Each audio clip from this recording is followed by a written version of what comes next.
country, Pakistan, in a region which has many challenges. The challenges start from the lack of prosperity to the people. The challenges start from hosting one of the largest population of the poor.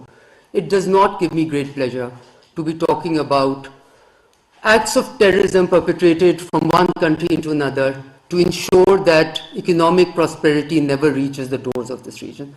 So I wish I was here to be talking to you about how SAARC is prospering, how regional connectivity is happening, of how this region is finally being able to see the full potential that we have read in our textbooks. But you have to do what you have to do. And in this particular incident, the reason why we are drawing your attention is because we are at a unique place. Perpetrators of terrorism are today projecting themselves to be the greatest victims of terrorism, where perpetrators of terrorism are drumbeating as Security Council presidents to talk about terrorism from imaginary sources. And we are also at a unique place because nobody is willing to call the bluff. Nobody is willing to call out the clear, simple, glaring hypocrisy in this whole act.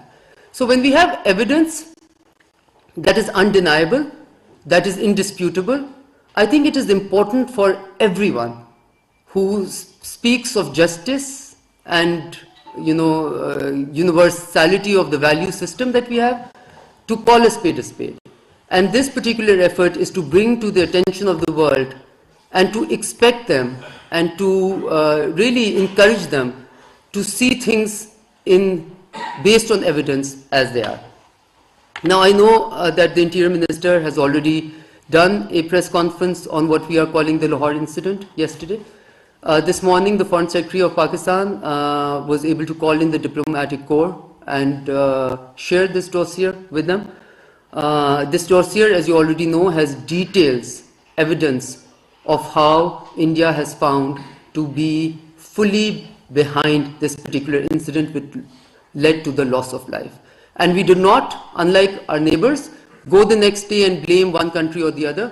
We waited till we had strong, hard evidence to be making the case that we're making today.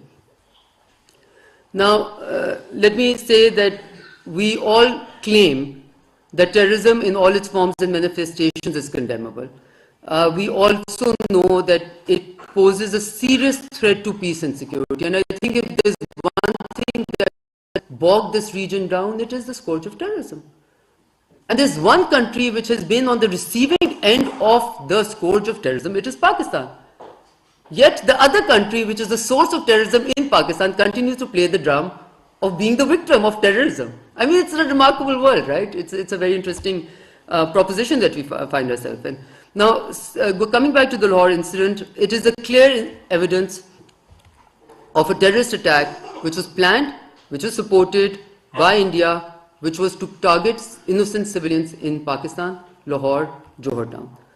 It reflects India's persistent hostility towards my country and the use of terrorist proxies to achieve nefarious objectives. And we believe objectives which are actually going to harm them also. Because when you try and burn a neighbor's house, the fire will come and burn you too. Our professional law enforcement agencies and judicial authorities have brought the perpetrators of this attack to justice who have received punishment, but these are only the front line, as we all know. The masterminds and the facilitators remain at large and under Indian state patronage and protection. I can assure you that the government of Pakistan will pursue this relentlessly at every level. Now, India has already earned the infamy for its terrorist designs and actions. Its actions in the IIOJK, the infamous massacre in Indian Gujarat, which made some countries close its door on many well-known Indian leaders, and which still ensures that many other Indian leaders still continue to glorify this incident. They want to identify with that incident rather than away from the incident. This shows the psyche which is currently going on. And I tell you, it's a dangerous one. The Samjhota train incident that we all know about, its terrorist proxies to use neighbors' territories, and blatant support to Baloch militant organizations. All of these point to one objective and one method. The objective is to undermine Pakistan's peace and security, and the method is simple: terrorism. Now, we can call what India is doing to be many things, okay? I think, fragment of a sentence which describes it well is chronic terrorism syndrome, okay? And how do you define it? You perpetrate terrorism, you fully supported and abetted by the state. The Lahore incident, the Samjhota train incident, the Yadev evidence all point out to that. You play as a victim of terrorism to gain international sympathy and create subterfuge. No country has used terrorism better than India. To play on the back of the attention of the world on terrorism and to play the victim, no country has benefited from it better than India. Portray yourself or itself as the champion of counter-terrorism. And it's interesting because this continues to be a country which has made no contribution whatsoever to has always played lip service, but have made no contribution to international counterterrorism in any way. If you compare Pakistan and India, you will find Pakistan will always be in the forefront of counterterrorism, of ensuring that we are a player in the world to try and make sure that terrorism does not continue to haunt us. It also continues to divert international attention from its state-sponsored terrorism and human rights violations in the IIOJK. It blatantly violates international laws and regulations to continue terrorist activities and their support, facilitation, and financing. Maybe it will not be very wise to bring it in this context, but allow me to remind all of you that India is a country which continues to be called a rogue state. Because the country that tries to deny the existence of Security Council resolutions and insists on other countries imagining a certain part of disputed territory as its own shows what type of a mindset this country has. And I can say, of course, it's a very, very dangerous mindset. Create hurdles in judicial proceedings when terrorism cases are sub judice. Paralyze United Nations Security Council. And this is also very rich because, do what you blame others for. Okay? So India has been consistently paralyzing United Nations Security Council's sanctions regime by blocking listing of Indian terrorists actively aided and financed by the state of India. And in this, I have 4 names that I can share with you, I think at the end of this, which are recent Indian nationals whose listing has been blocked by India. In fact, I do have those names with me. This is Gobinda Patnaik, Parthasarthi, Rajesh Kumar, and Mr. Dungara. All 4 names blocked by India in UNSC listing. And obviously, I think I don't need to remind anyone that India has had a constant role in destabilizing its neighboring countries and weaken their economies to try and pursue its hegemonic designs in the region. CPEC, Balochistan are very good examples. I also question, I can just try and remind India that you cannot have islands of excellence in a sea of depravity. So when you try and harm your region, you actually end up harming yourself. Now, we can understand that India is currently very frustrated because Pakistan has been, because of the delisting of Pakistan from FATF's grey list, right? They have completely mastered the art of using international organizations for their political gains. I think they should give lessons on that type of diplomacy to the world. Now, this cannot change the fact that India remains the recruiter, the financier, the facilitator of various terrorist outfits and foreign terrorist fighters within the region. The world may be ignoring this, what I would consider to be a festering pool of terrorism, but at its own peril. What is ironic, as I've already said, is that India has been beating the terrorism drum, chairing UNSC meetings on terrorism. Now it has been caught red-handed in this particular incident, orchestrating terrorist attacks in its neighboring country, Pakistan. Let me be clear to you, and as I've already said, when you burn your neighbor's house, the fire will reach you too. I think India should desist from this policy and start looking at this region as the neighborhood that it is. India's unabated slip into the abyss of extremism is being clouded by this growing India, emerging India narrative. And let me conclude by saying, because you might be asking, what is the, yes, this is all the evidence, the dossier is there, but what is the purpose? We believe truly that the international community, in particular the UN and FATF, have the responsibility now to hold India accountable for its terrorist actions. So we are looking for accountability.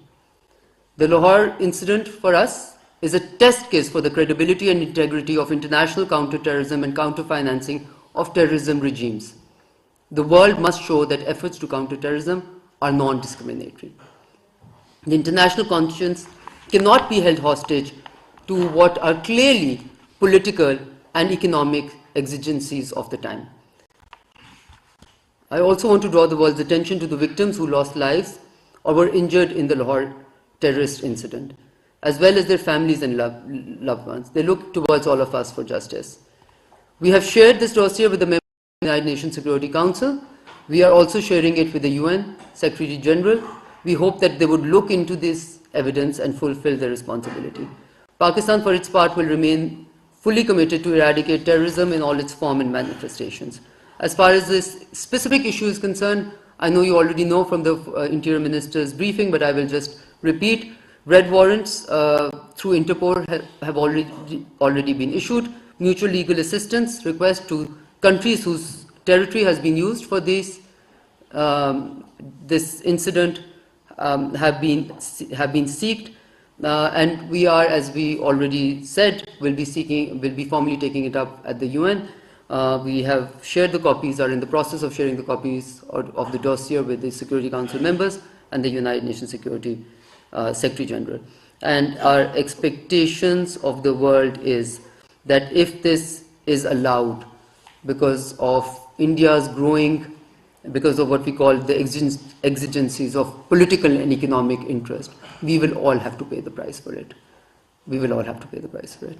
So with that. Yes, please.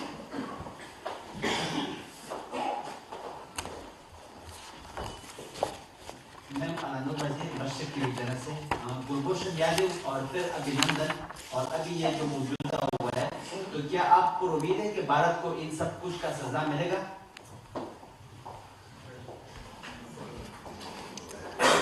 उम्मीद पे दुनिया कायम है, sorry. सो देखिए, जो fact है वो ये है कि अगर कोई मुल्क एक दूसरे के ऊपर, हम वो तो कह सकते हैं, एलिगेशंस लगाना आसान है, ये मुल्क ये करता है, ये अगर एक मुल्क का एक एजेंट पकड़ा जाए, फिर वो पूरी तरह कह भी दे कि वो किसके एजेंडे पे आया था, किसका एजेंट था, और वो हाजिर सर्विस हो और वो निकल जाए, और फिर भी दुनिया उसको तस्लीम ना करे या उसको question, so that would be ironic.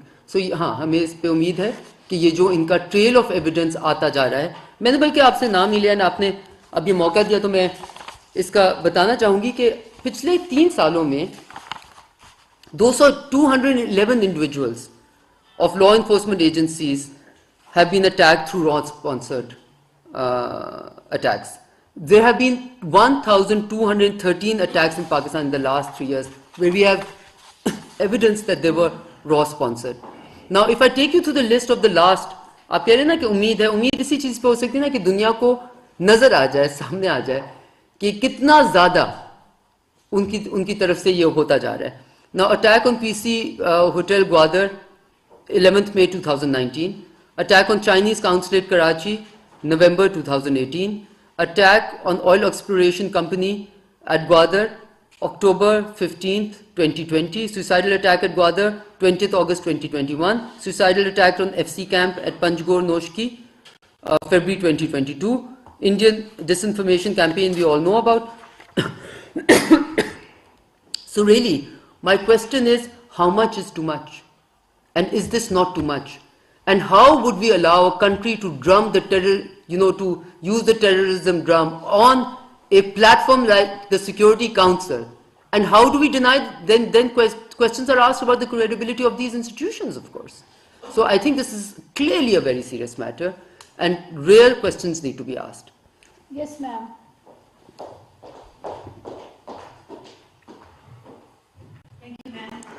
Minister साहब, मैं आपसे जानना चाहूँगी राशना साल अब तक से पुलवामा अटैक हो जाए, पठानकोट हो जाए या मुंबई अटैक्स हो जाते हैं, तो पाकिस्तान के ऊपर तरीके से इंडिया की जानिब से जो एक केस, स्ट्रॉन्ग केस बनाया जाता है इंटरनेशनल लेवल पे, फैटफ में भी पाकिस्तान को क्रिटिसाइज करके जिस तरीके से ब्लैकमेल किया जाता है या प्रेशराइज किया जाता है, जो आपने एक पूरी सिलसिले बताए जो अटैक्स इंडिया ने किए पाकिस्तान में, क्या वजह है कि हम उस तरीके से अपना केस नहीं लड़ सकते? हमारा डिप्लोमेटिक फेलियर है या क्या वजह है कि फैटफ के अंदर हम इंडिया को लिस्टिंग क्यों नहीं करवा सकते हैं? एक तो ये जानना चाहूंगी। सेकेंडली, इसके हटके आपका रिसेंटली अफगानिस्तान का विजिट हुआ और उस विजिट के हवाले से भी कुछ बात हुई कि वहां पर आपकी जो मीटिंग्स थी हाई ऑफिशियल्स के साथ वो नहीं हो सकी हैं। इसमें किस हद तक सदाकत है कि एक खातून वजीर खारजा के जाने से शायद वहाँ कोई मसाइल हुए? ये एक इम्प्रेशन है और नेशनल असेंबली में भी इस पे बात हुई है, तो इस पे आपका मौक़िफ़ जानना चाहूँगी। शुक्रिया। Okay. Again, I will not entirely agree with, I will speak in English because, I will not entirely agree with the fact that we have not been able to make a case. Okay. As I said, and I repeat, and I say this because as someone who's been associated with foreign policy management for many years now, I would have wished, I would have hoped 10 years back that 10 years from then, we'd be looking at a different region.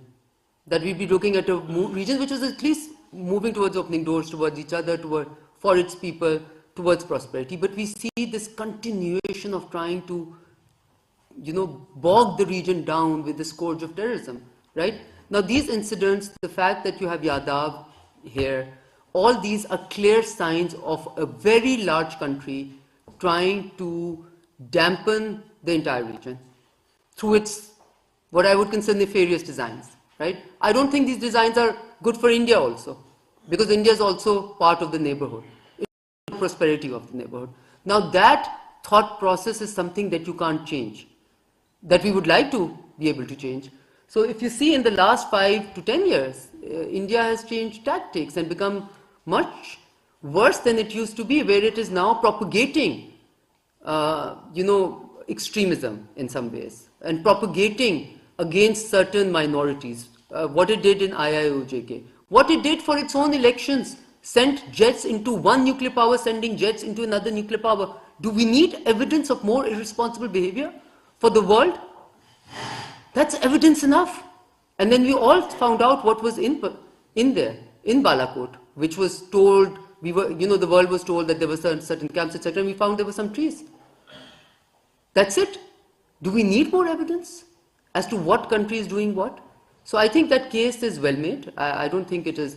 But as I said, there is the reality, and I'm not, on the I'm clearly saying this.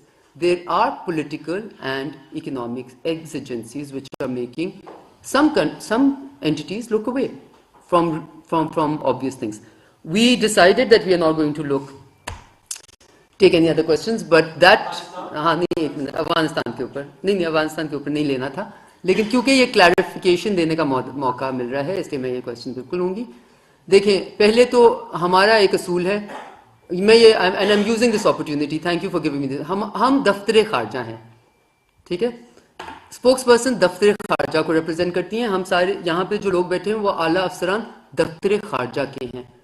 उनका mandate social media management नहीं है, उनका mandate हुकूमत पाकिस्तान के लोगों के interest को preserve करना और अपनी जॉब करना है। So please forgive us if we consider that to be a secondary job, not the, so we are less careful about the, कहते हैं ना तमाशा that is going on in social media, more careful about the messaging that we doing to the people that we want, that is our job to interact with. So बहुत सारी चीजें ऐसी होती हैं जिनको हम इग्नोर कर देते हैं, जो एक डिसइंफॉर्मेशन कैंपेन चल रही होती है। लेट मी कैटेगोरिकली से, कोई ऐसी मीटिंग नहीं थी जो हमने मांगी हो जो हमें डिनाई की गई। तो वो एक आ रहा था कि जी a certain minister refuse to meet, we were there for a certain number of hours, we could only fit in a certain number of meetings, and that there is absolutely no truth in that whatsoever. In fact, if you were to ask me what is my assessment, I was very well received, as I expected to be. There was no reason why I should not have been well received. The other thing is that as far as the meetings are concerned, or the purpose of the trip is concerned, I feel we were able to achieve exactly what we wanted to achieve, and I don't want to delve greater into details. میں نے پہلے بھی کہا ہے, please respect the fact that our job is to do, or at least the way Pakistan looks at diplomacy is that our job is to do deep, useful diplomacy away from theatrics. So ہم نہیں visits پہ جا کے یا meetings کر کے باہر آ کے کہتے ہیں ہم نے اس کو یہ کہہ دیا, ہم نے ان سے یہ کروا لیا, ہم نے یہ کر دیا. یہ ہمارا طریقہ نہیں ہے اور نہ ہی ہم اس طریقے کو اپنانا چاہیں گے. ہمارا طریقہ یہ ہے پاکستان کے انٹرسٹ کو پرزرو کر کے, پاکستان کے جو بھی انٹرسٹ ہیں ان کو پروجیکٹ کرنے کے لیے ہمیں جو کرنا پڑے وہ ہم کرتے ہیں. کبھی ہم اس کو سامنے لے کے آتے ہیں اور کبھی ہم اس کو بالکل سامنے نہیں لاتے, کیونکہ سامنے لانے سے شاید اس کا فائدہ نہیں نقصان ہوگا. ٹھیک ہے. Thank you, ma'am. Thank you for the clarification.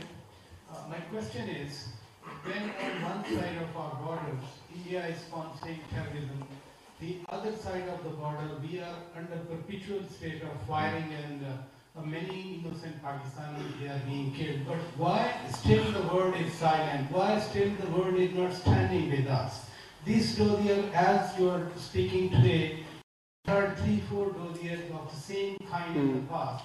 What happened with the dossiers? What would be a different happening with this dossier? دیکھیں, پہلے تو میں نے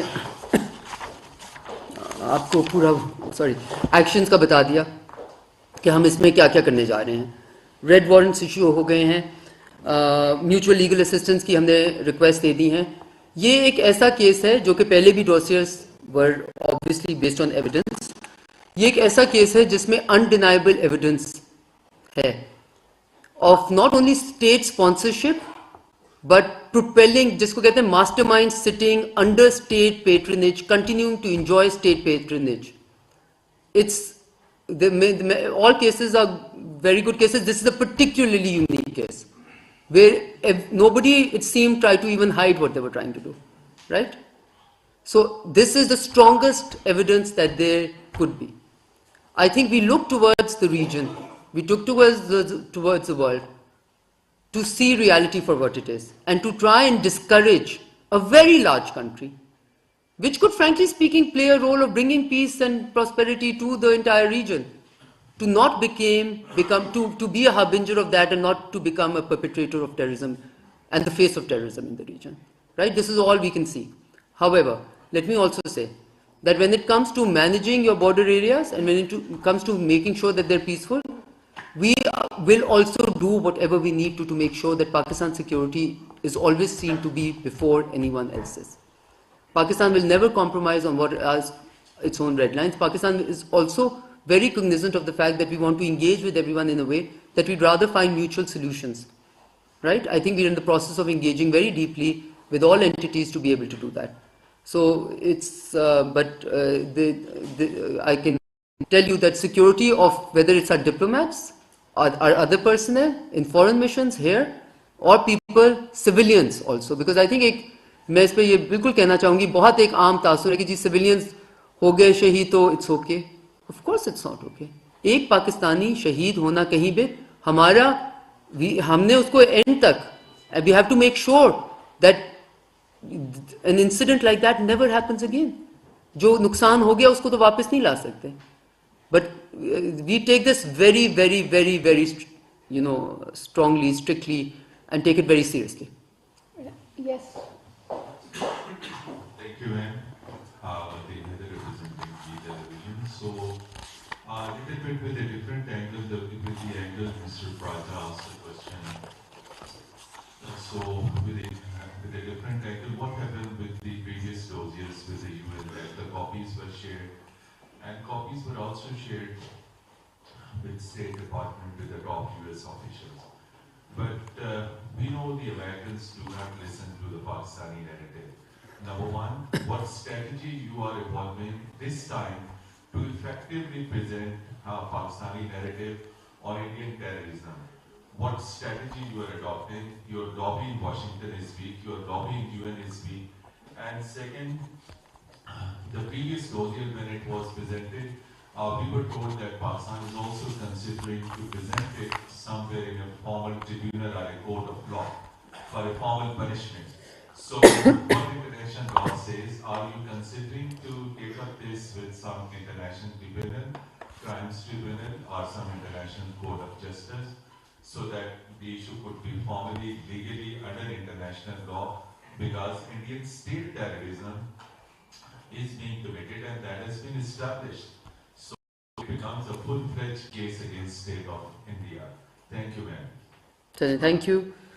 That was a very, very detailed question, and just to say, I'm very used to hearing Mateen Haider from the Dawn News, so it seems a bit... Acha. So, international tribunals, no, we don't. I can't say yes or no. We have decided clearly. Okay? It's very clear. When you say you have shared it with this, and what was the use? What was the use? The use was that everybody is more well informed than before. The use is that everybody knows that there is undeniable evidence of a certain country's being a sponsor of terrorism while it continues to drum. Let's not discount the exigencies of economic and political interests. They are always in play in realpolitik. Okay? Let's not deny that. Let's accept that as a reality. However, has that had no impact? Of course it has had an impact. I feel that the sharing of the previous dossiers has also had an impact.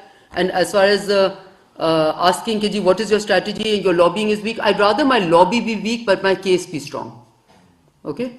I think it's important that we don't want to spend resources on marketing the case. We want the case. We want Pakistan to be a strong country which is itself, discounts any or the requirement for any lobbying.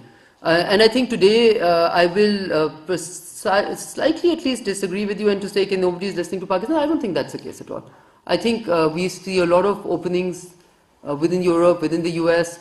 As you know, the foreign minister is currently in fact, he had gone specifically to participate in New York in the UN Security Council and in the G77 Development Ministers meeting. And from that platform also, he would be raising this issue, the foreign minister himself, right? And then, of course, he will have whatever sideline meetings in DC.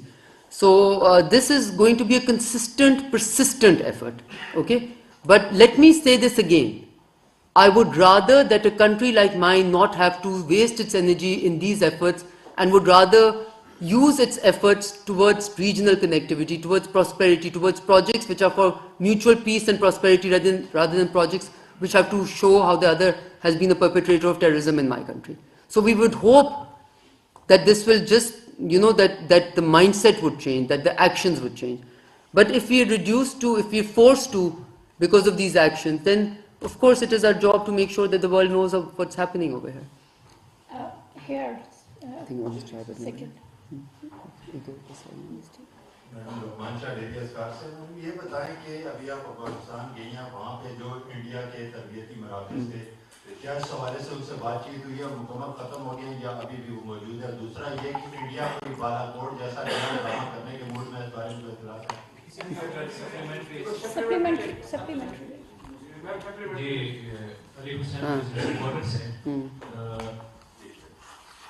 India has been using Afghan style for terrorism in Pakistan.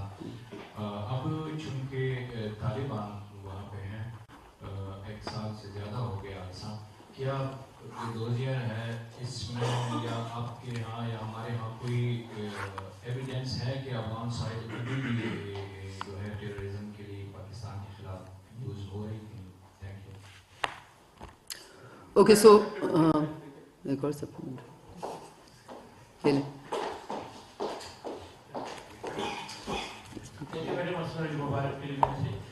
जैसे अभी आपने अपनी statement में भी कहा है कि ये बड़ी स्ट्रॉन्ग डोजियर हैं जो इस वक्त आप इंटरनेशनल कम्युनिटी और नेशन के जो सेक्रेटरी जनरल को बुलाना चाह रहे हैं, इन तमाम हालात के बावजूद क्या आप समझते हैं पाकिस्तान भारत के माबैन जो तल्कात वो नार्मल हो जाएंगे?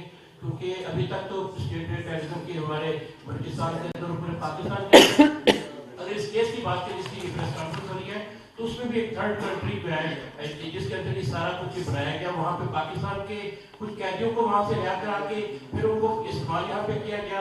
एक जो रिलीजियस डिग्निटी थी जिसको इंटरनेशनल बैन किया गया और उसके बाद कोर्ट आर्डर थे. तो क्या इस हवाले से, क्योंकि ये सिलसिला जब से पाकिस्तान बना है, पाकिस्तान को तस्लीम नहीं कर रहे, पाकिस्तान और इंडिया के माबैन क्या रिलेशन इस सिनेरियो में बहाल किए जा सकते हैं? Okay, no more supplementaries. They cannot be supplementaries. This is a full-fledged question. We will come back to that. So this is somewhat connected, but it's not really connected, right? But just let me say that I think the lack of attention of the world on the direction and the slip that India has made is dangerous not only to my region, but to the entire world. Because this is a nuclear-armed country which does not desist from attacking another nuclear-armed country or sending fighter jets into another nuclear-armed country for political designs for electioneering. This is a serious matter, right, which is not currently on the mainframe of world concern, but the direction that India has taken has an impact right now in its own neighborhood only, but soon the impact will be felt in the wider neighborhood, I feel. And this evidence of that direction is everywhere. India was known for its secular values. Now what is India known for? For only being a country which is meant for a certain religious followers, where all other religious followers would be, frankly speaking, persecuted, and Citizenship Amendment Act, this, that, the other. What they did in IIOJK, okay, and then to expect that everybody can just happily forget that there are Security Council resolutions on Indian occupied Jammu and Kashmir. Okay, so these are all. So you can make as many narratives as you want, but the reality of the region, or the reality of geography, and the reality of the fact that there is a disputed territory in which India has been openly, killing, maiming, using rape as a tool of state policy, and doing all of that, those are realities that cannot be ignored. And sometimes they do find themselves on the cover of New York Times and other magazines, right? And if you, so that's what it is. But अगर आपके सवाल का जवाब ये भी हो सकता है कि 10 years from today, where do we want this region to be, right? I think it is a matter of not pride for me to say that we had more chance of removing some of the problems that we have with our neighboring countries 10 years back than we have today. That's not very complimentary on the direction that India has taken, right? So वो आपका सवाल का हो गया. दूसरा आपने बोला कि देखिए, as far as this dossier is concerned, this particular dossier is focused on this Lahore incident, on the Johor Town incident. So किसी ने पूछा कि foreign soil इस्तेमाल, this is completely focused on that. और बाकी आपने कहा कि बालाकोट जैसा इंसिडेंट दोबारा कर सकते हैं. अब देखें, मैंने जैसे कहा, आई थिंक इनके सवाल में मैंने आपके सवाल का भी जवाब दे दिया कि जो ये कर सकते हैं वो कुछ भी कर सकते हैं. जब आपको एविडेंस मिल गया है कि वहाँ पे कुछ भी नहीं था और इंडिया ने फिर भी इस तरह का किया, इलेक्शन से थोड़ी देर पहले उस दिन इनका इलेक्शन रिजल्ट भी उनके लिए आ गया. So that just shows you that this is why I call it a rogue state. They are willing to take any type of adventurism and chances to be able to have political interests met. So this is obviously very, very problematic. Anas Malik. Honorable Minister, it's a two-part question, specifically focused on the issue. First being that previously we've seen such dossiers being done. Yes. On the 14th of November 2019, we saw DGIS, the then DGIS and your predecessor addressing a press conference over here, putting out a dossier on India's involvement through Afghanistan in Pakistan. Then this last year as well, when this last happened, we saw the then NSA address a press conference with the then DM minister and saying the exact same things which we're hearing a year and a half on. So first is, why now, and is the dossier diplomacy actually working, or are there no new ideas, because previously we've seen that this diplomacy or this policy has not really worked out. Thank you. Okay, I think you have a very good point, but allow me to disagree, because I do not think there's a dossier diplomacy happening here at all. At all. I am very against anything which is, which is not rare. Okay, simple. So I would not at all call it dossier diplomacy. I think what it is evidence being shared on a certain country's activities within the region. That certain country continues to project itself, as I said. It's a remarkable feat that they've been able to accomplish. Remarkable. I think we should learn from them. Because being the biggest perpetrators of terrorism, India, with hard, solid evidence which is available to us in many, many forms, And what more evidence do you want than their own, agent being caught red-handed? And then all of this evidence which is in this dossier also and in the previous dossiers. But that perpetrator of continues to play the victim card to the best of its availability. And the more terrorism it perpetrates, the more victim it projects itself. Because right now, you've seen an upswing in the Indian projection of themselves as the victims of terrorism. However, all the acts of terrorism have been happening in Pakistan. So one is asking the question, we cannot be blind to evidence. So what we want is, through these dossiers, I would not at all call it dossier diplomacy, I would call it evidence-based information sharing. Okay, that's what it is. I don't think we seek anything more than that. What we seek is, when you keep on giving the same information, this is not the same information, this is different incidents, different role that they have played in different places, all having one common theme, terrorism, right? So this is just sharing evidence, sharing information on what India has actually been up to. Now, that may not immediately change somebody's reaction. There are many exigencies which are at work, but it at least puts the record straight. And I think there are many entities, many countries which are fully cognizant of it. Okay, so that's what it is. Why now? Because now, as I said, are you questioning the state that we're in? No, simply. I can tell you why now. Because we've gone through the stage of issuing red warrants. Okay, so we're at a stage where the first perpetrators, the people who were used, have already been given punishment. The ones who were facilitators, we have been able to ask for mutual assistance, mutual legal assistance, and issue red warrants. But the masterminds still remain under state patronage. That's why now we are at stage 2, and we want to get to stage 3. Joshi के साथ मुसाहबा भी किया, जिसके बाद जो है उनके एजाज़